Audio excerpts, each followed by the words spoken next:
Birinchi top, ikkinchi top, uchinchi top bo'lib, har turli tusga байланысты böldik taxtadaga tuspен birinchi top. Bölemiz. Ikkinchi top Mutavvil jamiyat suvlar Arunat Nurali bölüm. Üçüncü top Kuray İskadir Yazı'nın sol bakalım taraftarın işlemeye bir top başçısı saylap alasıdır. Sol bakalım taraftarından bastan ayağına deyip bağlayıp oturarız özümüzge, özümüz bağlayırız. Top başçısı sonunda ayrışardı.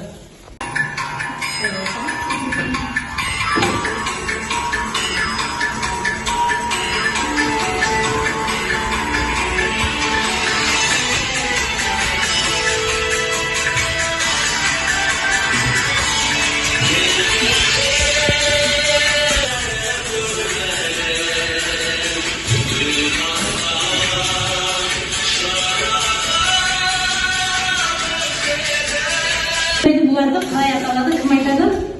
Ben өз елімдегенен орындайтын жігіттер тобы. Мұзақ тобы, иә? Жақсы, önce жұмысын қайталайық.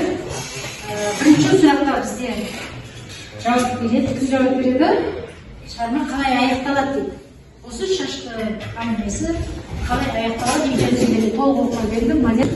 Кенжебектің өзінің еліне немесімен олжалы түрінде оралуымен. Иә.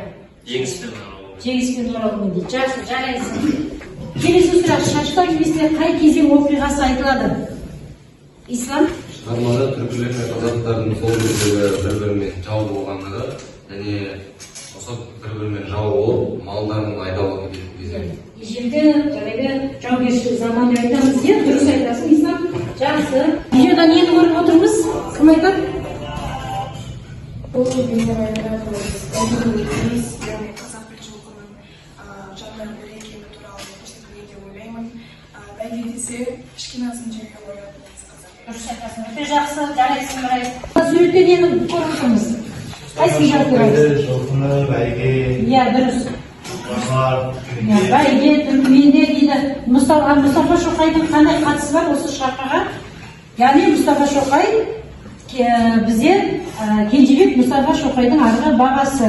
Мұстафа Шоқай өзі кім? Әдебиетін дамытушы қайраткері, дипломат. Қоғам қайраткері, жақсы, жарайсың. Сонымен біздің бүгінгі тақырыбымыз Айгүл Кемелбаеваның шашты әңгімесі. Біздің мақсатымыз көркем шығармадағы кейіпкерлерді даралау, жинақтау және сол арқылы біз автор бейнесін таба алуымыз керек. Біз бірден топтық жұмысты бастаймыз. Топтық жұмыста бірінші Кенжебек тобы, екінші Қасым тобы болады, үшінші Атажан тобы болады.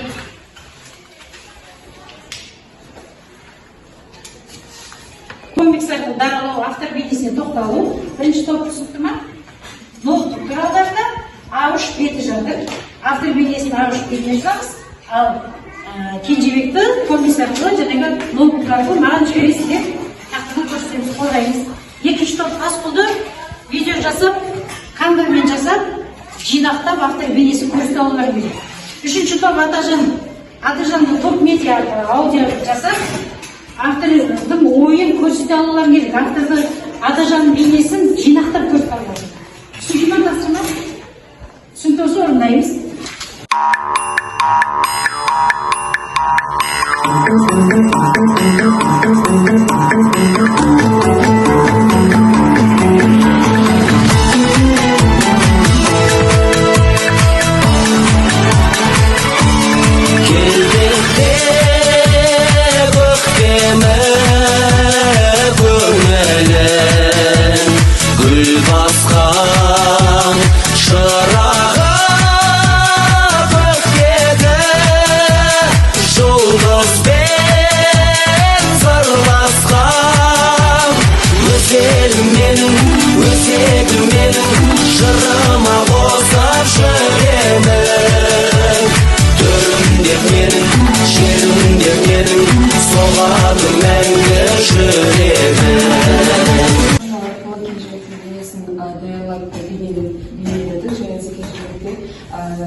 Кенжебектің мәтінен де бейнесін алдық. Бейнесі бойынша біз оны өзіміздің көзқарасымызды және де автордың көзқарасынан талдадық. Кенжебек өте батыр және намысшыл, өзінің еліне деген сүйіспеншілігі мол бала. Басты мақсатым әр қазағын жалғызымен өзім еліме қайта алмасам да Кенжебекті отанына қайтару. Жасанды интеллект арқылы Тасколды сөйлетіп, оның ішіндегі ішінің мінезін талдап көрсете алдық. Тасколға мінездеме жасадық. Таскол туралы айта кетсек, ол патриот, жанашыл, ақылды, бауырмал және қазақтың дана ақсақалы. Мен Атажан.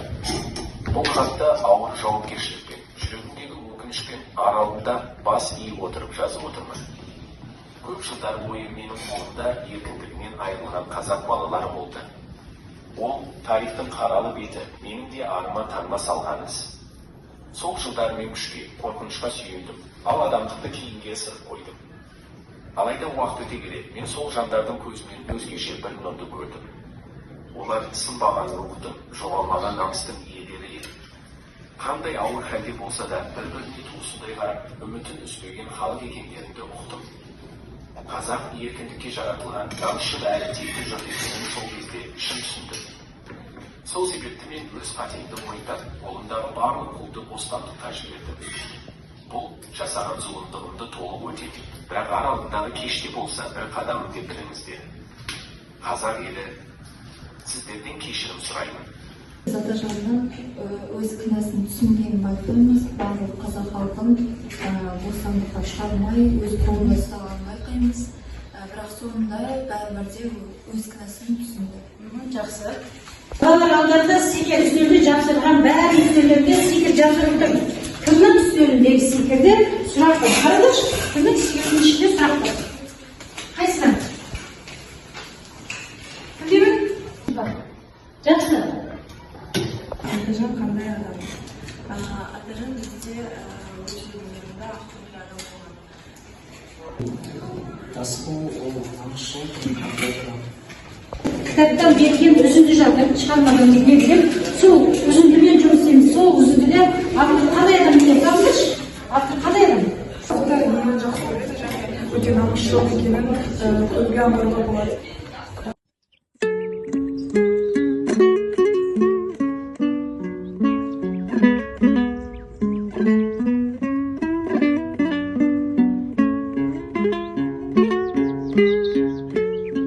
Бізде шарпыншылық кезінде түскен, қолға түскен әйел, обатпен Дұрыс жат. Алғашқы алысуын, оның кеңі жылқысы.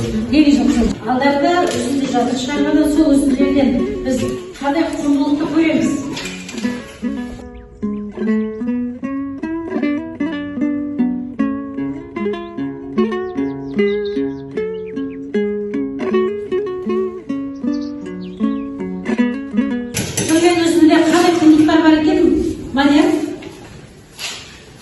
Кенжебек өзінің кіндік тамған жеріне келе жатқан кезде найзасына бір ілім жіп байлайды да, өзі ту сияқты ауылына кіріп келеді.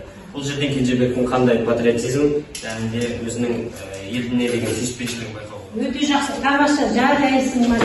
бұл шығармадан адамгершілік құндылықтарды байқаймыз. Мысалы айта кетсем, Таскол Кенжебекке көмектеспеуіне болатын еді, бірақ ол қазақ баласын еркіндікке деп, оған көмектесіп, қашуға ат салысты.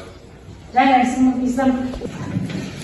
Біз осы шығармадан қазақтың және түрікменнің рулық жүйесі бар екен біле аламыз. Яғни түрікменде де қазақта да осындай шеркеш, түрікмен ішінде шеркез руы бар, әлемде кете, түрікменде кете руы бар деген сияқты бірдей руларды, яғни қазақ жеті атасынан келін алмайтынын білеміз. Яғни бізде жеті ата, ал түрік елінде ол рудың аттары айтылады екен, оларда да бар екен, бірақ біздің қазақ сияқты жеті ата деп айтпайды. Жарайсың, солар топбаштарына сөз берейік.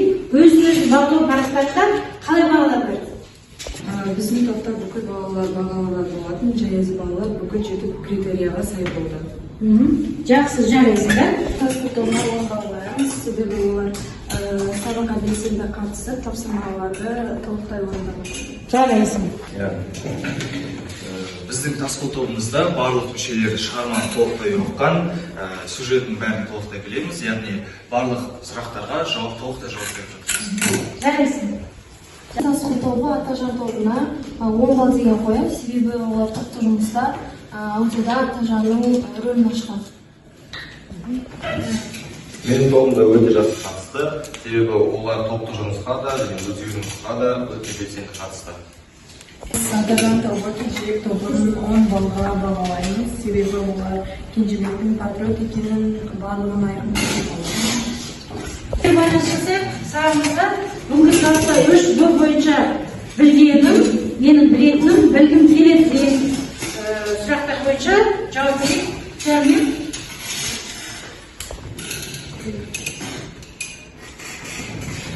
Бүгінгі сабақ бойынша сендердің ойларың тақтадан көрініп тұр. Сабақ өте керемет болды, шаш әңгімесін шешкендерін толығырақ таныстым деп отыр. Маған бүгінгі сабақ өте ұнады, қызықты болды дейді. Сабақ өте жақсы, тақырыптарды қайталау мақсатында қызықты өтті. Сабақ өте күшті түсінікті. Шашты әңгімесін одан әрі терең түсіндім дейді. Сабақ қызықты, шашты әңгімесін тереңірек түсіндім. Бәрі қызықты. Әлім Кемелбаеваның шашты әңгімесін мағынаған кейіпкер Атажан мен Кенжебек дейді. Бұл әңгіменің соңына дейін түсініп ұқтым. Өте қызықты, шашты әңгімесі керекті мәлімет алдым. Оқиғасы бүгінгі сабақта қолдану бағытына оқиға өтеді. Балалар бүгінгі сабаққа өте жақсы қатыстыңдар. Барлықтарында керемет ойларды айтылды. Шығарманы толық оқығансыңдар, аяғына дейін толық нұсқасын оқығандар көрініп тұр. Өте жақсы деп бағалаймын мен сендердің барлықтарыңды. Үйге ұлттық құндылықтарды жазып келуге. Түсінікті ме, тапсырма?